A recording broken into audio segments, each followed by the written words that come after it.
So today we have an interesting case. This is a 9-year-old neutered male Yorkshire Terrier which presented with acute onset but non-progressive and non-painful tetraparesis. So if we have a look at the sagittal plane images, we have the sagittal stir images on the top and the sagittal T2 weighted images below. So if we have a look at the cervical spine, we can see there's a normal alignment and diameter with no signs of osseous stenosis. The intervertebral discs are essentially non-degenerate.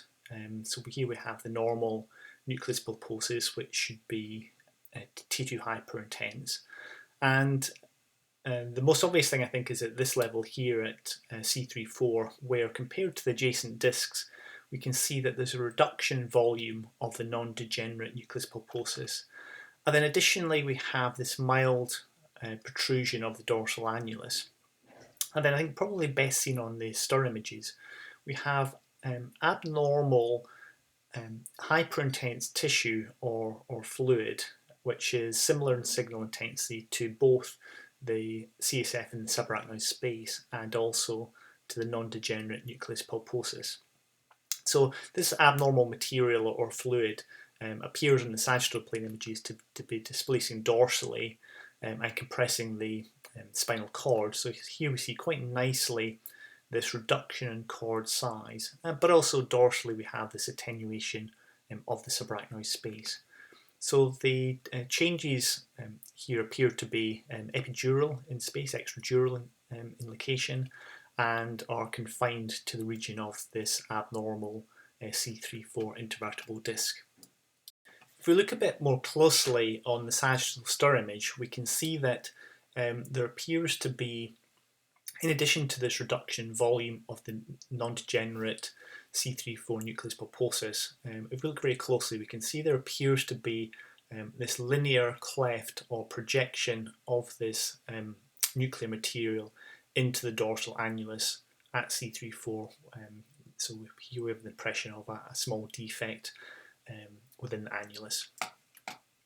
We have a look now at the transverse plane images through this abnormal C3-4 disc space. We have here the transverse T2, the transverse T1, and this is a transverse plane balanced turbofield echo. So there's a variety of different synonyms for the sequence depending on the vendor. So if Siemens, it would be CIS, GE would be Fiesta or Fiesta C. So this is a really nice sequence for cystic lesions, for when we want to assess the subarachnoid space, and also for assessment of nerve roots. So it's we get quite high resolution and high signal images with this, and it has quite high contrast. So we can see at this abnormal disc space we have this abnormal bilobed extradural material, so sitting ventral to the spinal cord, immediately dorsal to the disc space. So it's very homogeneous, high signal on the T2 and turbofield echo, balanced turbofield echo, and low signal on the T1. So appears almost cystic, displacing dorsally and compressing the spinal cord, and it has quite a curious shape, this characteristic kind of bilobed or seagull wing shaped as some people would describe it. The abnormal material is obviously compressing the spinal cord, and in this particular case is causing moderately severe cord compression.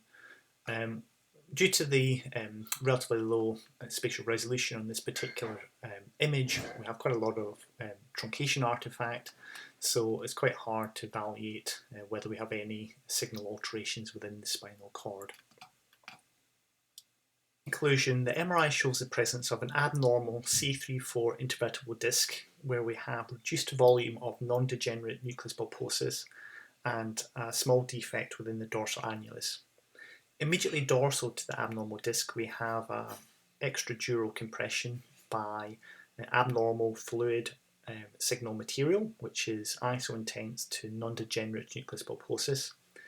The abnormal material has a characteristic bilobed or seagull wing shaped on the transverse plane images, and in this case is causing moderately severe spinal cord compression. So the differential diagnosis in this case is essentially limited to an acute extrusion of a non-degenerate or hydrated nucleus pulposus. The imaging cases features in this case are fairly typical of this condition, which is not uncommon. There has been in the literature some speculation as to the etiology of this material, with early reports suggesting this could represent a discal cyst. However, the consensus appears to be amongst most people that this represents extrusion of non-degenerate nucleus pulposus. So I'll be interested to hear the outcome of this case from Elsa later in the week. So thank you and hope you find that interesting.